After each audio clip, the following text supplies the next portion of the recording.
അന്ന് കടൽ വളരെ പ്രക്ഷുബ്ധമായി ആർത്തിരമ്പിക്കൊണ്ടിരിക്കുകയായിരുന്നു. ആ കടലിലൂടെയാണ് അറ്റോച്ച എന്ന ഒരു സ്പാനിഷ് കാർഗോ ഷിപ്പ് സ്പെയിൻ ലക്ഷ്യമാക്കി നിറയെ സ്വർണങ്ങളും സിൽവറുമായി പോയിക്കൊണ്ടിരുന്നത്. പക്ഷേ കപ്പൽ മുന്നോട്ട് പോയിക്കൊണ്ടിരുന്നത് ഒരു കൊടുങ്കാറ്റിൻ്റെ അകത്തേക്കായിരുന്നു. കൊടുങ്കാറ്റ് കപ്പലിൻ്റെ കൊടിമരങ്ങൾ കീറിമുറിക്കുകയും മിനിറ്റുകൾ കൊണ്ട് കപ്പൽ തിരമാലകൾക്കുള്ളിലേക്ക് തകർന്നു വീഴുകയുമായിരുന്നു. റെക്കോർഡുകൾ അനുസരിച്ച് $500 മില്യൺ മൂല്യമുള്ള, അതായത് 4000 കോടിയിലധികം രൂപ മൂല്യമുള്ള നിധിയായിരുന്നു ആ രാത്രി കടലിൽ പതിച്ചതും പിന്നീട് അതൊരു നിഗൂഢതയായി മാറിയതും. പക്ഷേ 3 നൂറ്റാണ്ടുകൾക്ക് ശേഷം 1985 കോടികൾ മൂല്യമുള്ള ആ നിധി കണ്ടെത്തുകയായിരുന്നു. പക്ഷേ അന്നവർ കപ്പലിൽ കണ്ടത് വെറും ഗോൾഡും സിൽവറും മാത്രമായിരുന്നില്ല. അതിനേക്കാൾ മൂല്യമുള്ള പലതും അന്നവർ തകർന്നടിഞ്ഞ ആ കപ്പലിൽ കണ്ടെത്തുകയായിരുന്നു. സിനിമയെ വെല്ലുന്ന ഒരു നിധിവേട്ടയിലേക്കാണ് ഇന്നത്തെ നമ്മുടെ യാത്ര.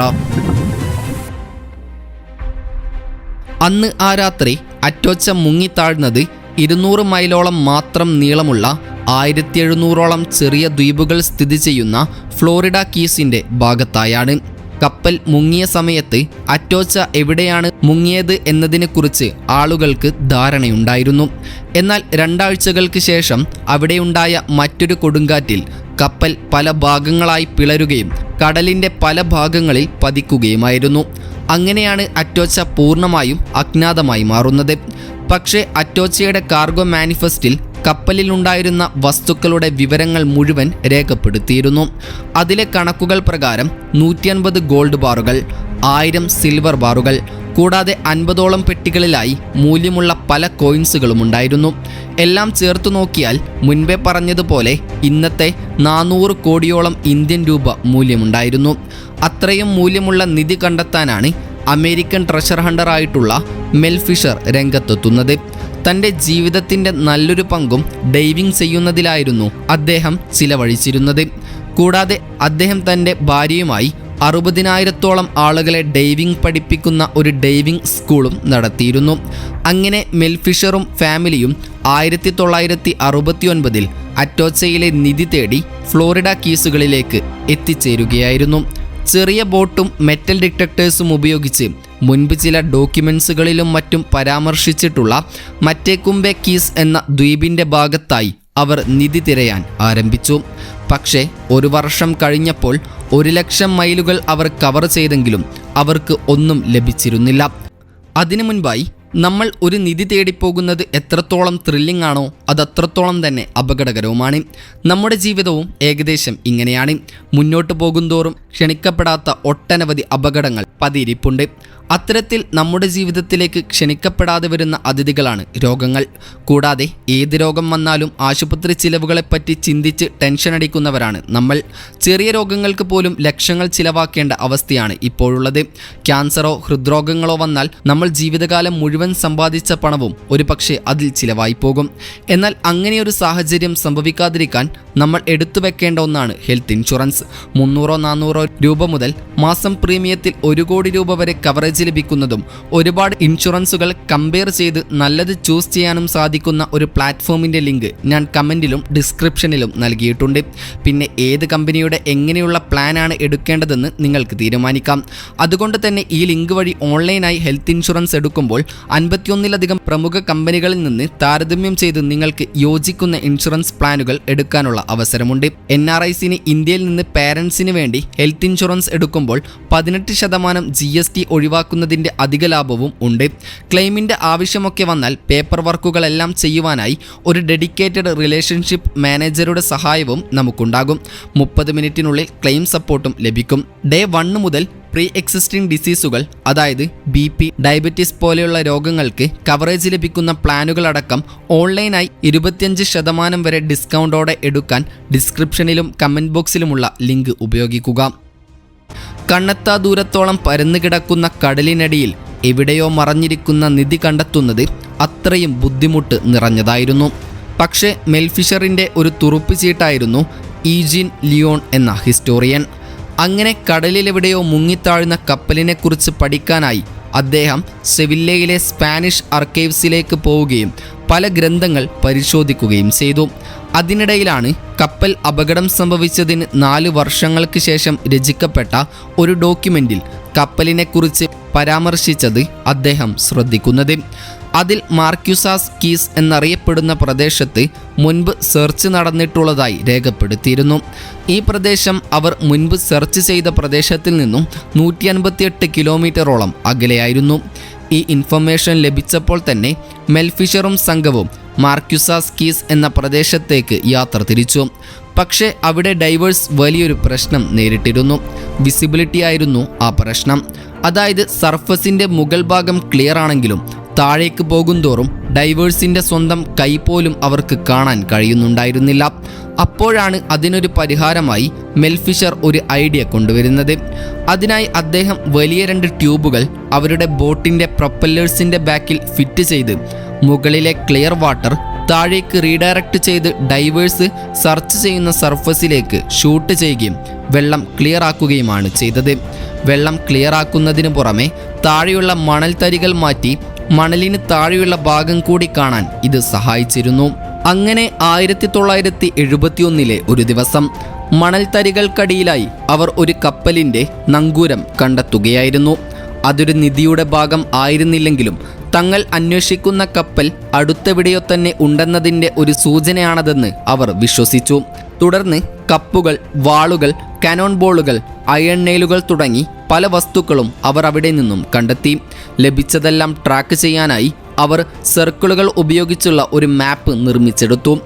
അതിൽ കപ്പലിൻ്റെ ഓരോ ഭാഗങ്ങളും ലഭിച്ച സ്ഥലങ്ങളായിരുന്നു റൗണ്ടിൽ മാർക്ക് ചെയ്തിരുന്നത്.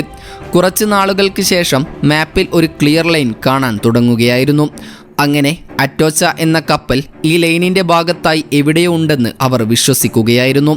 പക്ഷേ അവിടെയുള്ള പരിസര പ്രദേശങ്ങളിൽ 2 വർഷങ്ങളോളം സെർച്ച് ചെയ്തിട്ടും അവർക്ക് നിധിയുടെ ഒരു ഭാഗവും ലഭിച്ചിരുന്നില്ല. അതിനാൽ തന്നെ അവരുടെ ചിലവിൻ്റെ ഭാഗമായ പണം ലഭിക്കാനുള്ള ഫണ്ടിംഗ് തുടർന്ന് ഇനിയും ലഭിക്കണമെങ്കിൽ അവർക്ക് വാല്യുബിളായിട്ടുള്ള എന്തെങ്കിലും കണ്ടെത്തണമായിരുന്നു. അങ്ങനെ 1973 കപ്പലിൻ്റെ നങ്കൂരം കണ്ടെത്തിയതിൻ്റെ കുറച്ചകലെ നിന്നും അവർക്ക് സിൽവർ കോയിൻസും 3 വലിയ സിൽവർ ബാറുകളും ലഭിക്കുകയായിരുന്നു. ഈ കണ്ടെത്തൽ മാത്രം $1,00,000 അഥവാ 85 ലക്ഷം രൂപയോളം മൂല്യമുള്ളതായിരുന്നു. പക്ഷേ അത് അറ്റോച്ചയിൽ നിന്നുള്ളത് തന്നെയാണോ എന്നതിന് അവർക്ക് ഉറപ്പില്ലായിരുന്നു. കാരണം അപകടം സംഭവിച്ച അതേ രാത്രിയിൽ അറ്റോച്ചയുടെ സിസ്റ്റർ ഷിപ്പായ സാന്റ മർഗാരിറ്റയും അപകടത്തിൽപ്പെട്ടിരുന്നു.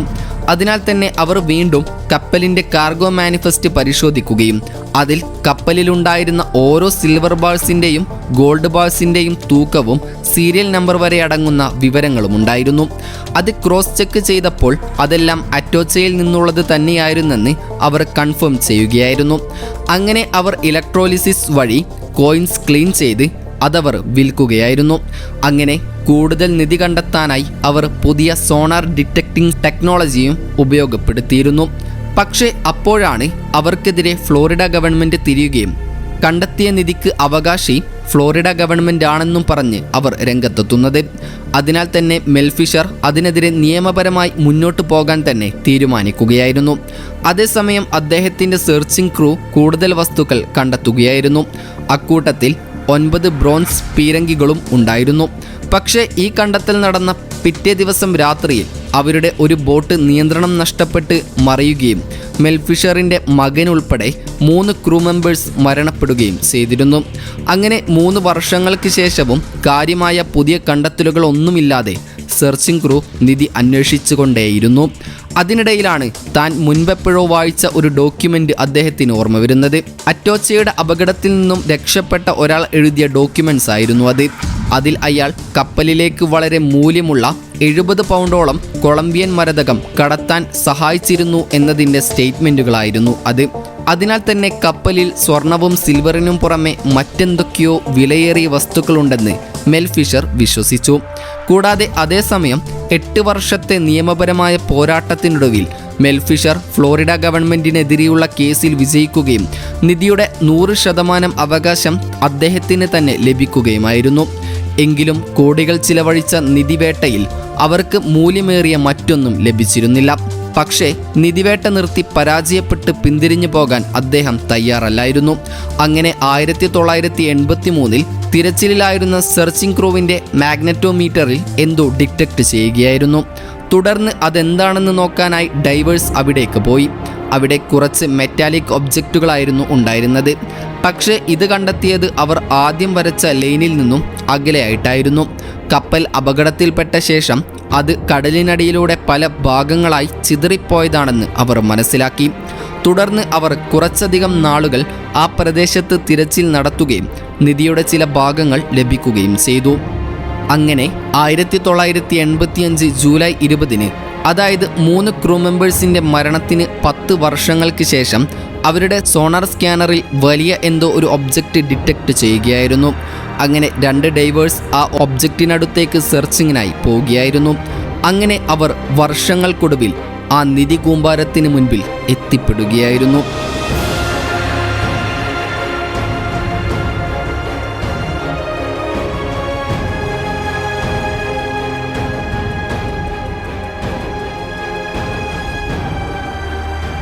അടി നീളമുള്ള തകർന്ന ആ കപ്പലിന് മുകളിലായി കൂമ്പാരക്കണക്കിന് സിൽവർ ബാറുകളായിരുന്നു ഉണ്ടായിരുന്നത്. കൂടാതെ അതിനടുത്തായി കുറച്ച് കോയിൻ ബോക്സുകളും ഗോൾഡ് ബാറുകളും ചിതറിക്കിടക്കുന്നുണ്ടായിരുന്നു.